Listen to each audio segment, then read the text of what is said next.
Halo, apa kabar sobat kompetisi? Selamat datang di Juanda 36, podcast resminya KPPU RI. Salam jumpa dengan saya Desi Yusnewati selaku host Juanda 36. Kita akan ngobrol-ngobrol seperti biasa, santai tapi tetap on point tentang persaingan usaha maupun tentang KPPU.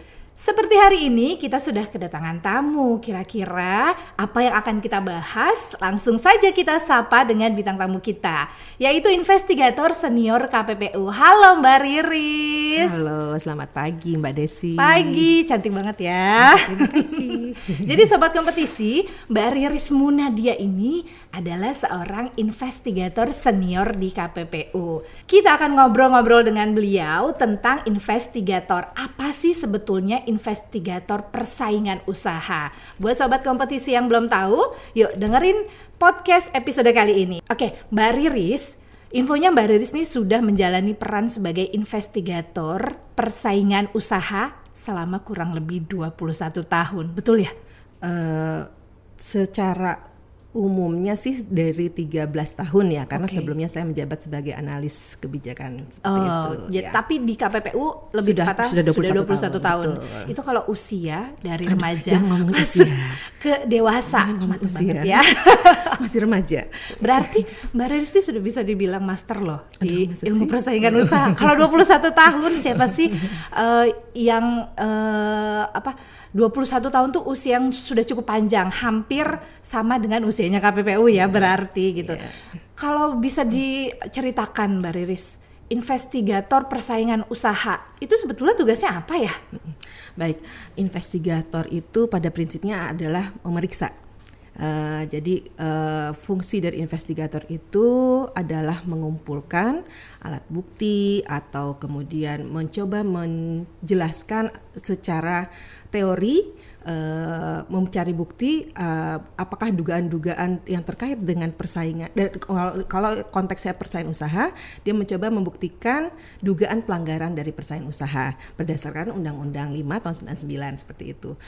Itu yang membuat berbeda dengan investigator di tempat lain, Mbak Desi. Oh begitu.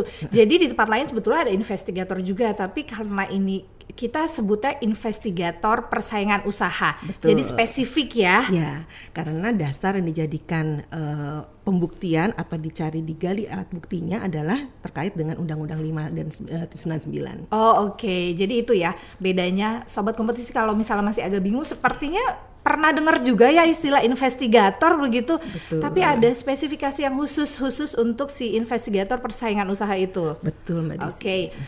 Itu sudah jelas yang membedakan apa sih investigator persaingan usaha dengan investigator lainnya, Ya, begitu. betul. Tapi kalau misalnya perlu diketahui lagi nih oleh sobat kompetisi, berarti ada kualifikasi khusus nggak sih untuk jadi investigator persaingan usaha atau sama aja namanya juga memeriksa gitu? Iya, baik. Jadi investigator persaingan usaha itu karena tadi kekhususannya adalah mencoba menggali dari sisi Undang-Undang 599. Jadi pasti point of view pandangannya adalah unsur-unsur dalam pasal-pasal di Undang-Undang 599.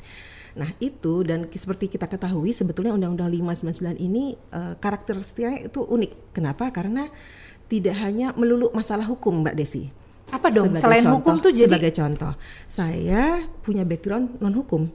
Oh gitu. Saya S1 saya di teknik, S2 saya memang di ekonomi, tapi saya berkecimpung di bidang ini dan masuk ke dalam untuk investigasi masalah persaingan usaha ini. Karena di dalam persaingan usaha ini sendiri mempunyai karakter dia menggabungkan antara ilmu hukum dan ekonomi.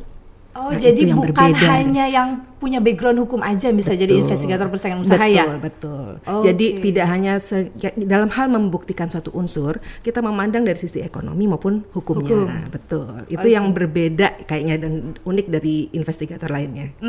Itu salah satunya juga ya. Berarti kualifikasinya bukan hanya khusus di hukum ya, tapi juga ekonomi Ya. begitu, sesuai dengan bidang yang ada di dunia persaingan usaha itu sendiri. Betul. Jadi mencoba memandang suatu kasus itu bagaimana sih dampaknya terhadap pasar seperti itu, dan itu kan tidak melulu masalah hukum ya seperti itu, Mbak Desi. Oke. Tapi kalau misalnya secara definisi investigator kan melakukan pemeriksaan, Betul. penyelidikan. Iya.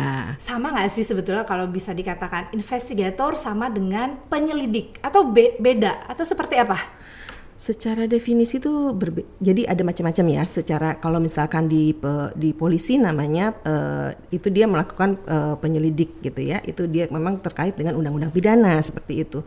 Tapi tadi saya bilang, jadi di KPPU ini unik karena memang karakteristiknya ada tadi mencoba menggali permasalahan-permasalahan yang terkait dengan undang-undang persaingan usaha. Sehingga secara yang dilakukan mungkin mirip gitu ya. Tapi tidak sama persis karena apa yang digali itu berbeda seperti itu. Kalau misalkan tadi seperti saya bilang, kalau misalkan di kepolisian dia akan coba menggali dari sisi undang-undang pidananya seperti itu. Cuman kurang lebih mirip-mirip ya.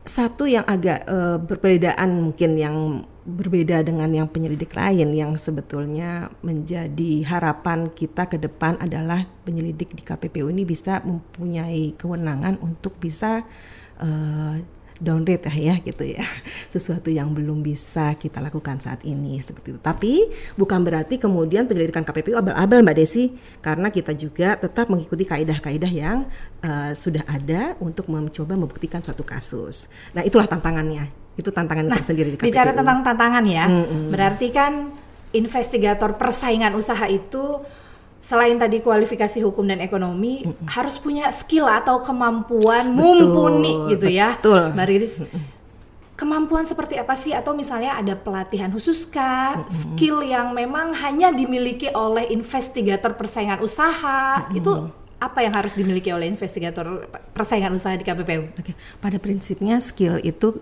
akan kita dapatkan berjalan dengan waktu ya. Namun pada prinsipnya satu sih Mbak Desi, kita tuh perlu fokus untuk mencoba menggali bukti gitu ya. Jadi rasa want to know-nya itu nomor satu gitu ya. Jadi memang karena tidak semua bukti itu, apalagi kita mencoba membuktikan secara ekonomi, itu suatu hal yang dan bukti hukum gitu ya, dua-duanya itu ditambah dengan kewenangan yang terbatas, kita tuh harus punya strategi. Nah, strategi itu kita dapatkan tadi dari pelatihan-pelatihan tadi yang Mbak Desi bilang. Pelatihan-pelatihan itu kurang lebih misalnya pelatihan yang terkait dengan bagaimana sih dasar-dasar dari pembuktian behavior atau perilaku pelaku usaha yang bisa jadi melanggar persaingan usaha. Misalnya ketika kita ngomong penyalahgunaan posisi dominan, kan orang hanya taunya pokoknya kalau ada yang besar lawannya kecil itu salah gitu. Tapi enggak juga Mbak Desi, karena untuk pembuktian itu perlu juga pembuktian unsur-unsurnya, unsur-unsur dari Undang-Undang 599 tadi, sehingga membutuhkan juga kemampuan untuk membaca banyak informasi, berkas-berkas, dokumen, kemudian bagaimana cara kita untuk bertanya kepada pihak-pihak yang pas untuk membantu kita secara terang menggambarkan bagaimana kronologi kasus sehingga menjadi jelas bahwa ini adalah pelanggaran persaingan usaha yang sesuai dengan pasal yang dituduhkan seperti itu. Oke, berarti bisa dikatakan skillnya itu selain menganalisa, betul, menggali, banyak belajar, bukan gali ya, menggali informasi, betul. Itu memang harus dimiliki oleh investigator persaingan usaha, betul. Begitu ya. Dan banyak baca ya Mbak Desi. Oh betul, apalagi soal regulasi betul, gitu ya. Kita ngomong seperti itu. Oke, tadi Mbak Riris cerita soal pembuktian. Ini maksudnya pembuktian apa nih? Barang bukti atau pembuktian terkait dengan apa ya? Kalau terlapor itu kan kita harus cari bukti-bukti bagaimana caranya dia bersalah atau dia apa namanya punya ya artinya dia tidak selalu. Nah di KPPU dan saya rasa bukan cuma di KPPU juga ya, di semua bagian lembaga gitu, alat bukti itu ada 5 kan ya, bukan hanya dari terlapor, karena terlapor punya hak untuk ingkar, untuk dia mengingkari karena memang dia sebagai terlapor, tapi bukan itu yang sebagai utamanya kita sebetulnya. Jadi ada alat lain, bukti lain seperti dokumen, seperti dari ahli, keterangan ahli, dari saksi seperti itu. Jadi ada alat bukti lain yang sebetulnya kita pakai dalam hal pemeriksaan itu, sehingga tidak melulu kita berpegangan pada masalah terlapor seperti itu. Mbak Riris, tadi kan sudah diceritakan ya terkait dengan skill yang harus dimiliki investigator, kemudian apa saja sih tugasnya investigator persaingan usaha. Selama berjalan beberapa tahun menjadi investigator, sebetulnya apa sih cerita yang paling menarik gitu menjadi investigator tuh kayaknya kok nyaman sekali menjadi investigator persaingan usaha, atau sebenarnya sulit loh ternyata. Iya, setiap kasus itu beda-beda dan unik Mbak Desi. Tentu saja menurut saya ya, pengalaman saya tuh ada 3 kasus yang menurut saya paling menarik, yang artinya yang sangat mendalam lah menurut saya. Pertama adalah kasus pertama saya Mbak Desi, karena tadi background saya sebagai orang ekonomi diterjunkan dalam satu kasus gitu ya. Kasus pertama saya adalah terkait dengan kasus mungkin yang sudah lama, mungkin entah Mbak Desi pernah dengar atau enggak, masalah Carrefour. Jadi waktu dulu, nah itu pertama kali saya masuk ke kasus, kemudian bagaimana saya coba mencerna. Kalau kebetulan karena background saya ekonomi tadi saya bilang, saya coba mencerna bagaimana persaingan yang ada di dalam industri supermarket, hipermarket seperti itu.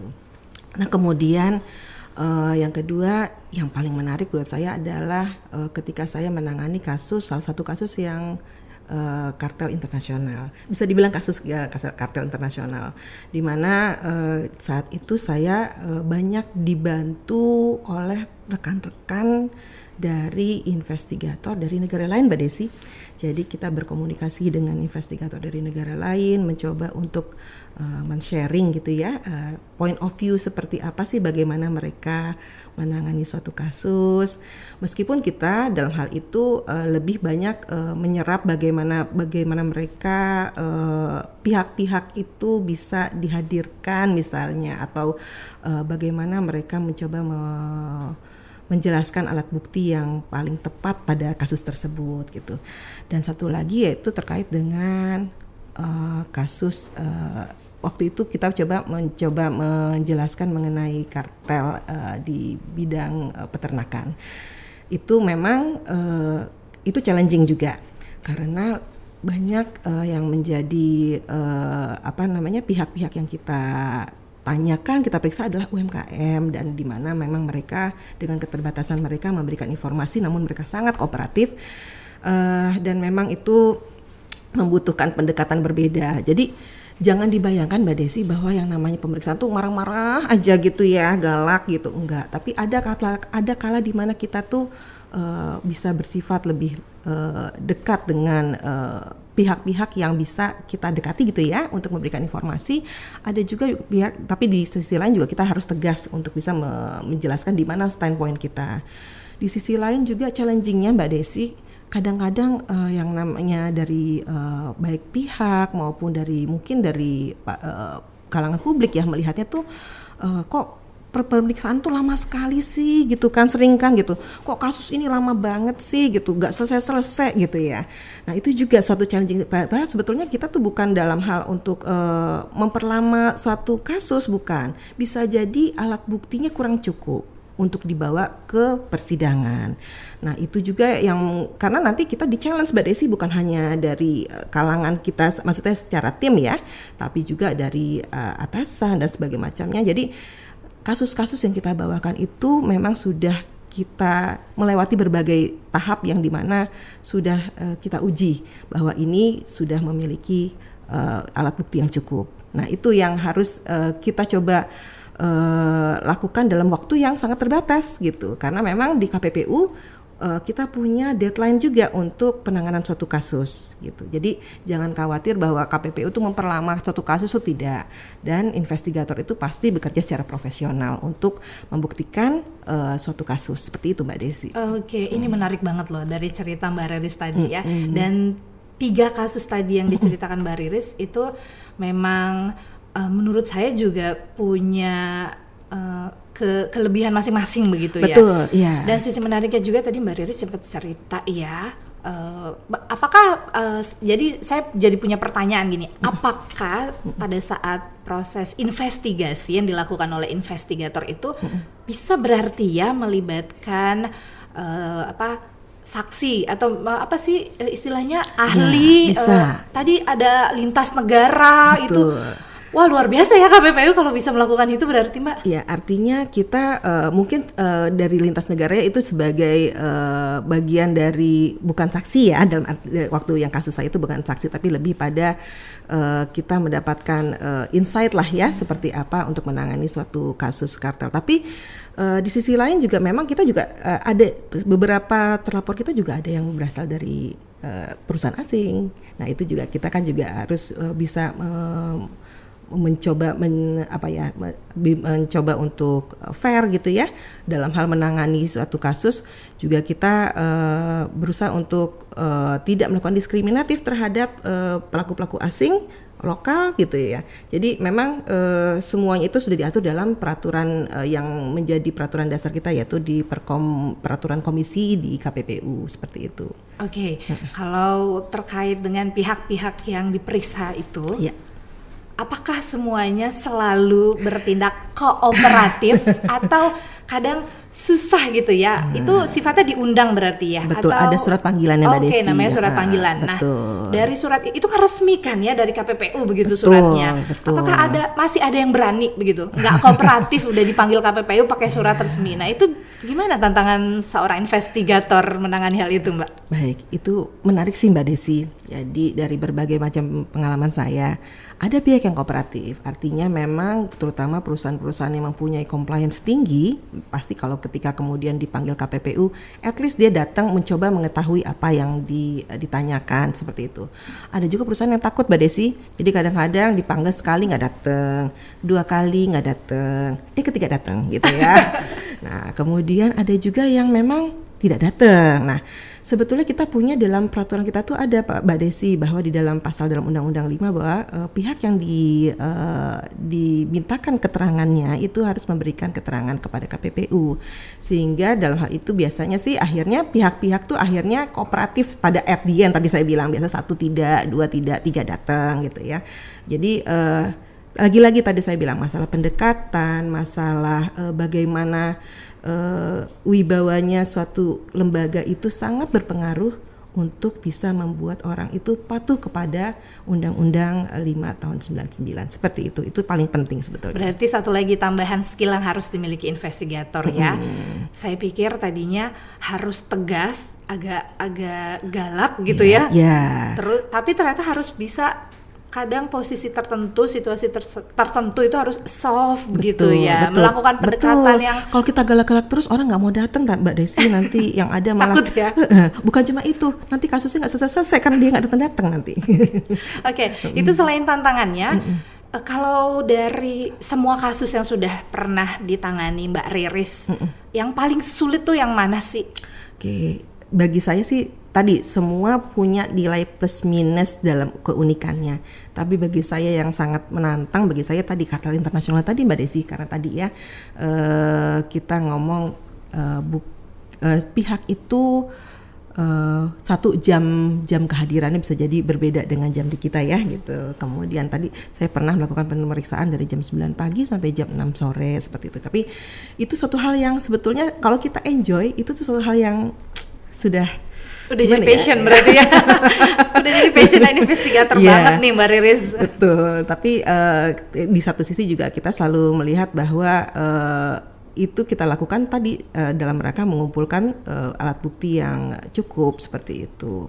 Jadi bukan overwork juga ya Mbak Desi ya, di mana-mana kan kita perlunya juga work-life balance juga. Betul. Oke, tadi Mbak Riris sempat cerita juga ya tentang kasus yang pernah ditangani yaitu kartel internasional. Betul. Ini kan kita membahas mengenai lintas negara, memeriksa ahli, mengorek informasi begitu ya. Nah itu sebetulnya ada kerjasama tersendiri atau seperti apa? Oke, waktu di kasus saya itu, jadi sebetulnya para terlapornya kebetulan adalah dari luar negeri seperti itu ya, di mana di negara yang bersangkutan itu juga pernah perusahaan tersebut dijatuhi hukuman seperti itu terkait dengan persaingan usaha. Nah, kemudian kita coba berkoordinasi dengan KPPU-nya di negara lain tadi ya, mengenai kasus yang memang yang sudah mereka lakukan di sana sebagai insight. Tadi saya ceritain insight di kita, kemudian kita juga mencari tahu apakah perilaku yang sama itu juga terjadi di sini seperti itu, dan itu memang KPPU di negara tersebut juga sangat kooperatif dalam artian kita untuk kerjasamanya saya rasa ada pastinya ya, karena bentuknya seperti apa mungkin nanti rekan-rekan di bagian kerjasama mungkin bisa lebih tahu. Tapi intinya bahwa sebetulnya dari pihak mereka insightful banget untuk memberikan pandangan mengenai kasus, kemudian juga menjelaskan kasus yang terjadi di sana, dan pihak-pihak juga kita bisa diinfokan gitu ya mengenai keberadaannya. Dan juga KPPU karena memang KPPU mempunyai kerjasama yang baik gitu Mbak Desi, saya rasa otoritas persaingan di negara-negara lain pun juga cukup cukup banyak memberikan kooperatif ya gitu, memberikan kemudahan ya, dalam artian tidak terlalu birokratis seperti apa gitu ya, tapi tetap bisa memberikan support terhadap kasus yang sedang ditangani gitu. Oke. Berarti bisa dibilang ini semacam joint investigation atau bagaimana? Kebetulan tidak, bentuknya bukan joint investigation, tapi bentuknya itu kita mencoba mengcompare gitu ya, kemudian juga menggali sisi-sisi lain yang bisa kita jadikan sebagai alat bukti di dalam kasus kita seperti itu. Karena kan di dalam, kasus persaingan usaha itu juga seperti tadi saya bilang Mbak Desi, karena tidak selalu hukum ya, kadang-kadang kita juga melakukan pendekatan ekonomi seperti itu gitu. Jadi pendekatan-pendekatan itu juga kadang-kadang kita tanyakan kepada lembaga otoritas di luar negeri misalnya, bagaimana mereka menangani kasus dengan keterbatasan alat bukti gitu. Nah itu hal seperti itulah yang banyak membantu kita sih sebetulnya. Jadi bentuknya nggak harus joint investigation, tapi kita bisa tukar-menukar pengalaman mungkin ya, lebih tepatnya seperti itu. Oke. Selain kartel tadi itu ada, sepertinya semakin kesini makin banyak kasus yang variatif ya dari KPPU. Ya. Mungkin bisa diceritakan ada kasus-kasus apa lagi begitu yang menarik, Mbak? Ya.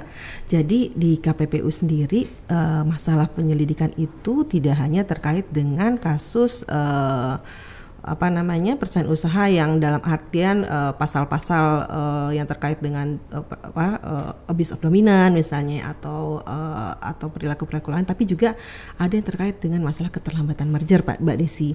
Jadi di dalam pasal 29 Undang-Undang 5 itu juga mengenal bahwa adanya kewajiban untuk memberikan notifikasi kepada KPPU apabila suatu kegiatan merger akuisisi itu harus memberikan notifikasi kepada KPPU dengan batasan 30 hari sejak dari efektif yuridis dari suatu transaksi.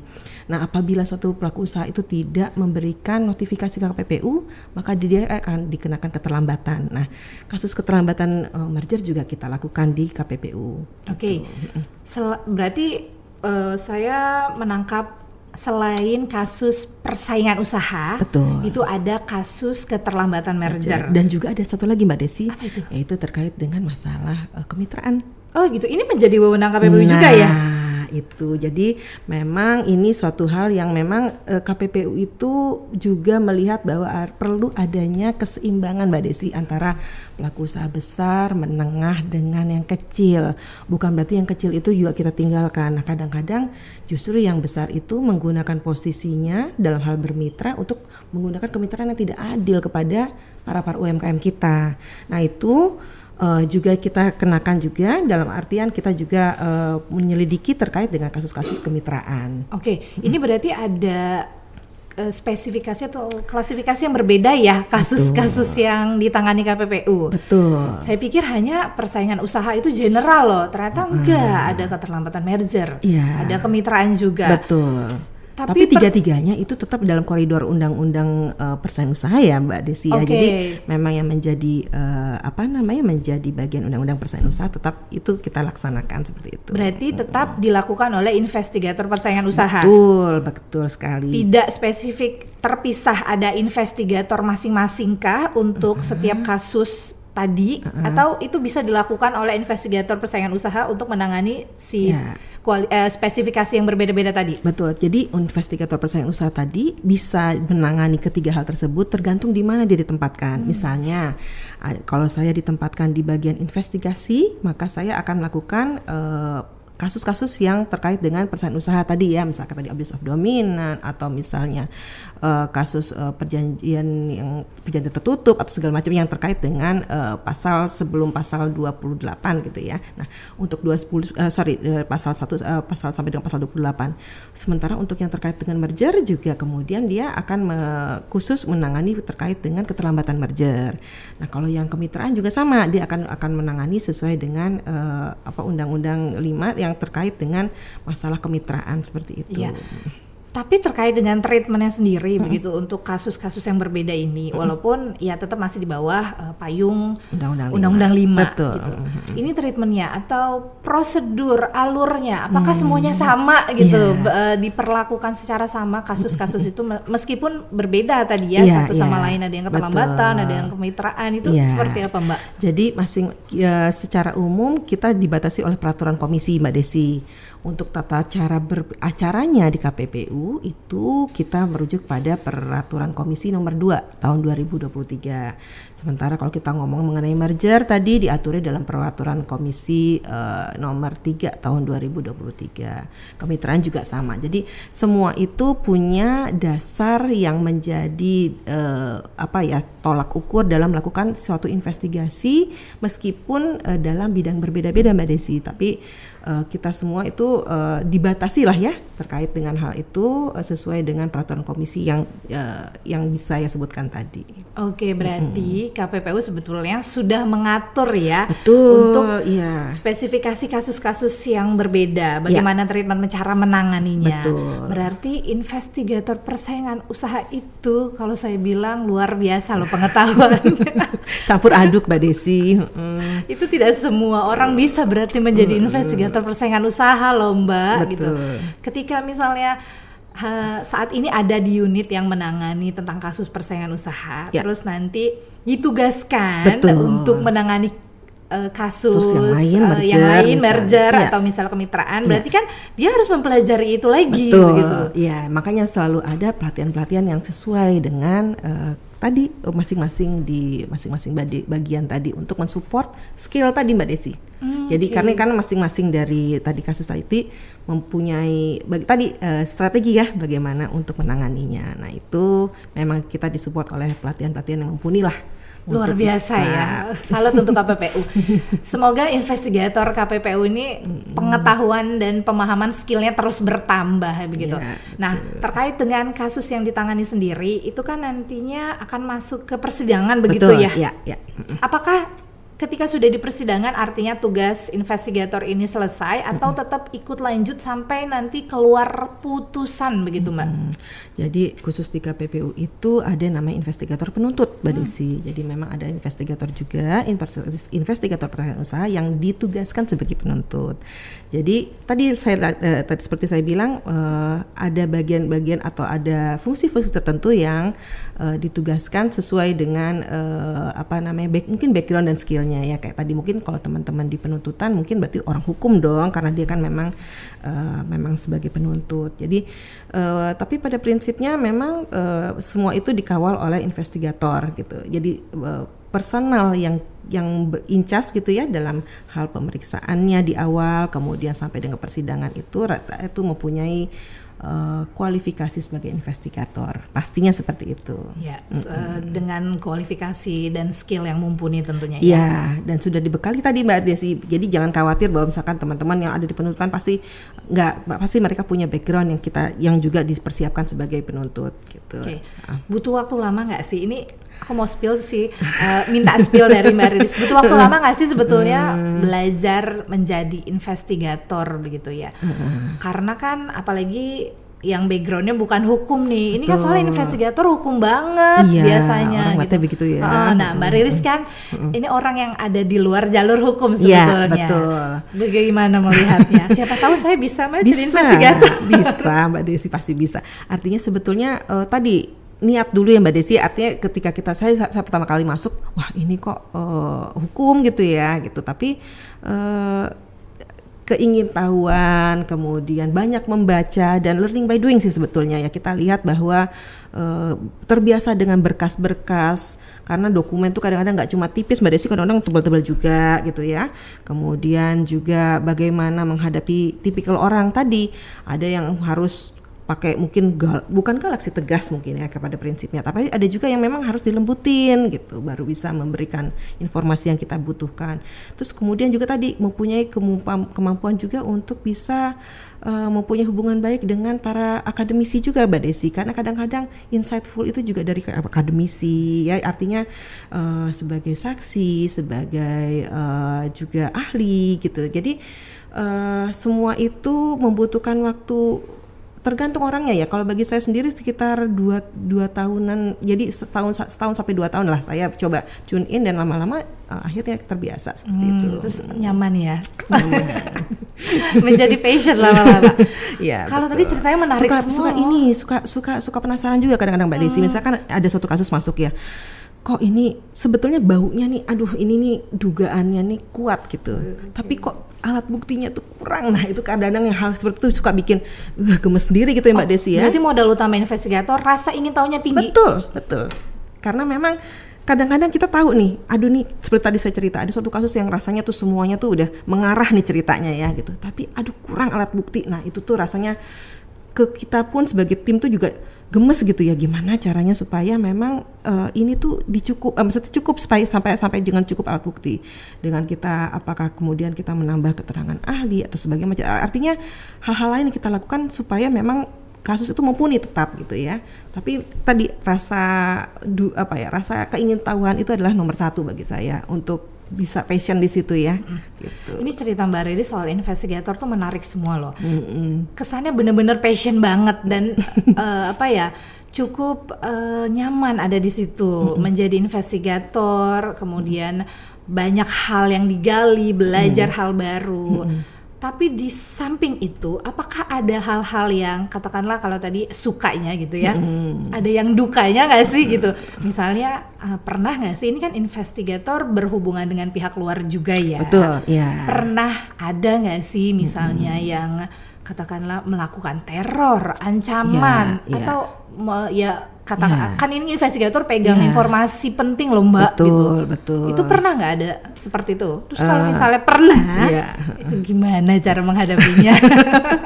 Jadi misalkan di beberapa, ada suatu kasus gitu ya yang saya ingat sekali, kebetulan memang terkait dengan di salah satu provinsi di Indonesia lah, yang dimana mungkin kebetulan tentang tender saat itu misalnya. Jadi kemudian pihak itu misalnya dari pihak, kebetulan salah satu pihak adalah pihak yang dari misalnya saya sebut seperti itu.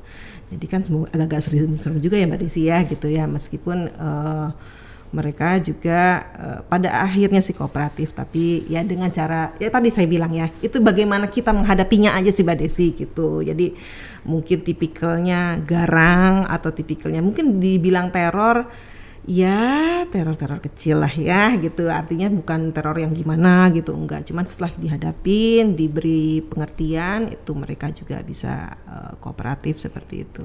Berarti perlu belajar psikologis juga ya Mbak? Selain belajar ilmu hukum.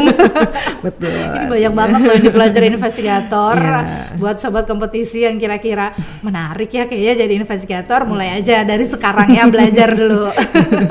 Terus untuk kasus-kasus nih, ada yang paling sulit dipecahkan nggak? Ini biasanya kalau misalnya sulit, itu apakah prosesnya semakin panjang atau tetap dengan koridor sesuai dengan aturan yang berlaku nih, tapi ya berarti harus dikebut kerjanya. Betul, itu seperti apa Mbak? Betul sekali. Jadi dalam kasus-kasus yang cukup sulit gitu ya, beberapa kartel misalnya, kartel itu sebetulnya cukup sangat sulit sih bagi saya, karena tadi pembuktian itu bukan hanya sekedar hari gini Mbak Desi, misalkan saya sama pesaing saya, nggak mungkin kita tanda tangan berdua, yuk kita bagi-bagi pasar, kan nggak mungkin ya.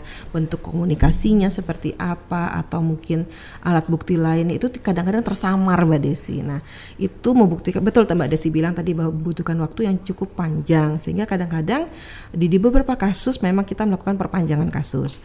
Dalam hal itu kita tetap dikasih deadline Mbak Desi sampai dengan sekian itu harus mendapatkan alat bukti yang cukup.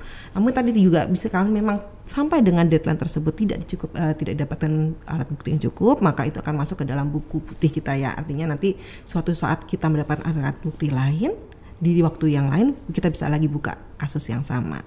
Nah, tapi memang biasanya sih itu prosesnya itu harus membutuhkan persetujuan sampai rapat komisi dan lain sebagainya. Jadi memang tidak sembarangan seperti itu untuk proses. Sebisa mungkin dengan waktu yang diberikan itu kita laksanakan.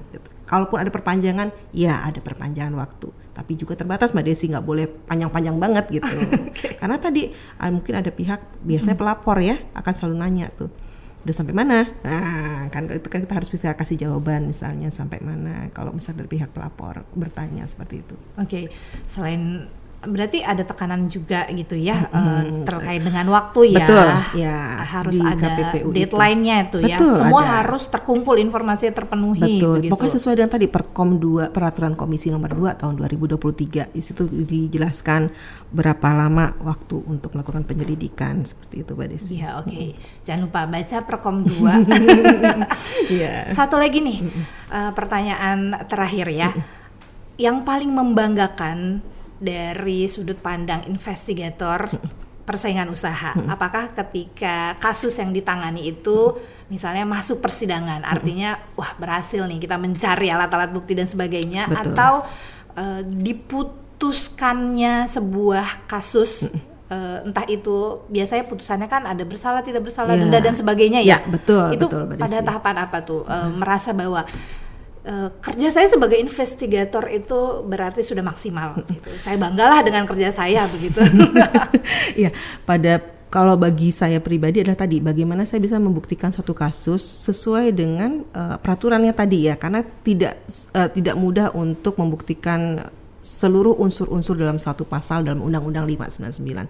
Artinya ketika kita sudah mendapatkan alat bukti yang cukup dan kita bisa membawakan itu sampai dengan ke persidangan, bagi kami itu sudah menjadi satu bagi saya pribadi ya sudah cukup artinya kita sudah ada rasa lega lah ya di dalam diri kita.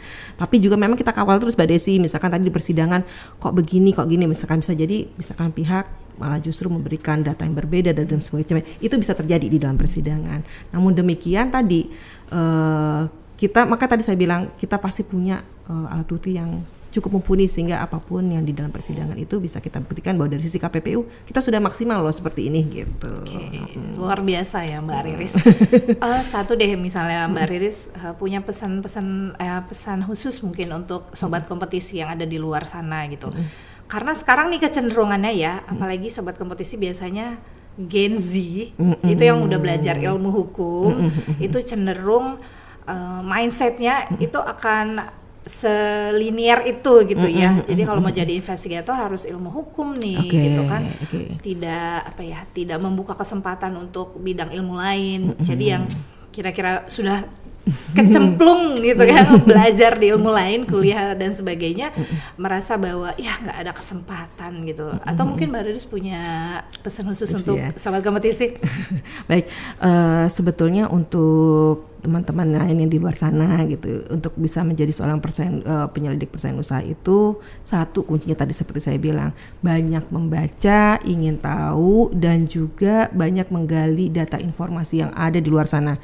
Karena kadang-kadang nih kecenderungannya omon-omon orang suka diokekan saja. Nah itu kan kadang-kadang seperti gosip ya, misalnya di situ ada kartel, ada ini, ya nggak harus langsung ditelan mentah-mentah gitu. Nah itu yang harus bisa dibedakan, apakah benar ini kasus persaingan usaha, apakah benar untuk membuktikan kartel itu seperti apa. Nah hal-hal itulah yang memang passion sih, harus passion ya. Nomor satu harus passion, banyak membaca, itu sih sebetulnya. Jadi jangan terlalu cepat juga percaya pada apa yang diberikan atau ada berkas-berkas yang ada, tapi kita coba double cross terhadap kebenaran dari informasi yang ada. Hal seperti itu Mbak Desi sebetulnya sih. Harus detail dan teliti juga berarti. Betul, ya betul sekali, karena kita harus fokus dan detail dalam hal membaca banyak-banyak berkas nantinya tuh. Oke. Luar biasa deh pokoknya kemampuan skill investigator persaingan usaha itu, ternyata ruang lingkupnya banyak, bukan hanya kasus-kasus yang terkait persaingan usaha, ternyata ada juga kasus tentang keterlambatan merger tadi, juga dengan kemitraan. Nah, terima kasih ya Mbak Riris atas insight-nya tentang investigator persaingan usaha. Mudah-mudahan ini membuka cakrawala dari sobat kompetisi, siapa tahu suatu saat gitu kan punya kesempatan untuk menjadi investigator persaingan usaha di KPPU. Oke, baik, terima kasih semua. Oke sobat kompetisi, itu tadi ngobrol-ngobrol singkat kita, santai tapi tetap on point dengan investigator persaingan usaha KPPU Mbak Riris Munadia. Untuk kamu sobat kompetisi yang punya masukan, ide, gagasan, kira-kira siapa lagi yang akan kita undang untuk ngobrol di Juanda 36, jangan lupa cantumkan di kolom komen YouTube official KPPU. Jangan lupa juga untuk subscribe, like, dan share sebanyak-banyaknya official YouTube KPPU ke teman-teman kamu. Saya Desi, host Juanda 36. Stay safe, stay healthy, salam persaingan sehat.